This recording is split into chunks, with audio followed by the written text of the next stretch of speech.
Project ನಮಗೆ ಕೊಟ್ಟು ರೈತರ ಕೆಲಸ ನಾವು ಮಾಡಿಕೊಡೋದಕ್ಕೆ ಅನುವು ಮಾಡಿಕೊಡ್ತಾರೆ. ನಾವು ಅದೇ ರೀತಿ ಗೌರವ ಕೊಟ್ಟು ಇಲಾಖೆ ಏನು ಕೆಲಸ ವಹಿಸಿದೆ ಅದನ್ನು ಯಾವುದೇ ಮಾನದಂಡಗಳು ಕೊಟ್ಟರು ಆ ಮಾನದಂಡಗಳನ್ನ ಅನುಸರಿಸ್ಕೊಂಡು ನಾವು ಕಾರ್ಯನಿರ್ವಹಿಸ್ಕೊಂಡು ಸತತವಾಗಿ ಹಂತ ಹಂತವಾಗಿ ಕಹಲ್ವರೆಗೂ ಸರ್ವೇಯಿಂಗ್ ದೇವಸಿ PUC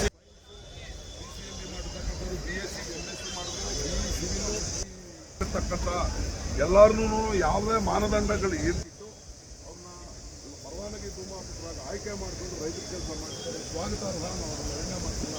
ಆದರೆ ನಮಗೆ ಸೇವಾ ಶುಲ್ಕ ಅಂತ ಹೇಳ್ಬಿಟ್ಟು ಪೀಸ್ ವರ್ಕ್ ಟೈಪ್ ಬಂದಿವಿ. ನಮಗೆ ದುಡ್ಡು ಕೊಟ್ಟು ಮೊದಲು ಕೆಲಸ ಇತ್ತು, ಹೊಟ್ಟೆ ತುಂಬಿತ್ತು ಸರ್.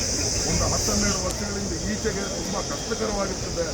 ದೈನಂದಿನ ಚಟುವಟಿಕೆಗಳು, ಮನೆ, ಸಂಸಾರ, ಆರೋಗ್ಯ ಇವೆಲ್ಲ ಹಿತದೃಷ್ಟಿಯಿಂದ ನಾವು ಅನೇಕ ಬಾರಿ ಈ ಥರ ಪ್ರಶಸ್ತಿಗಳನ್ನು ರಿಕ್ವೆಸ್ಟ್ಗಳನ್ನು ನಾವು ಮಾನ್ಯ ನಮ್ಮ ಕಂದಾಯ ಆಯುಕ್ತರಿಗೆ ಹಾಗೂ ಎಷ್ಟು ಸರ್ಕಾರಗಳು ಬಂದಿತ್ತು ಎಲ್ಲ ಸರ್ಕಾರಗಳ ಕಂದಾಯ ಸಚಿವರಿಗೆ ಮಾನ್ಯ ಮುಖ್ಯಮಂತ್ರಿಗಳಿಗೆಲ್ಲರಿಗೂ ನಮ್ಮ ಅಹವಾಲುಗಳನ್ನು ಕೊಟ್ಟರೂ ಸಹ ಕಹಲ್ವರೆಗೂ ಏನೋ ಒಂದು ಕಣ್ಣರಿಸುವ ತಂತ್ರ ಮಾಡಿ ಮತ್ತು ಏನೋ ಒಂದಷ್ಟು ₹100-200 ಹೆಚ್ಚಿಸಿ ನಮ್ಮನ್ನು ಕಳಿಸ್ಕೊಟ್ಟಿರ್ತಾರೆ.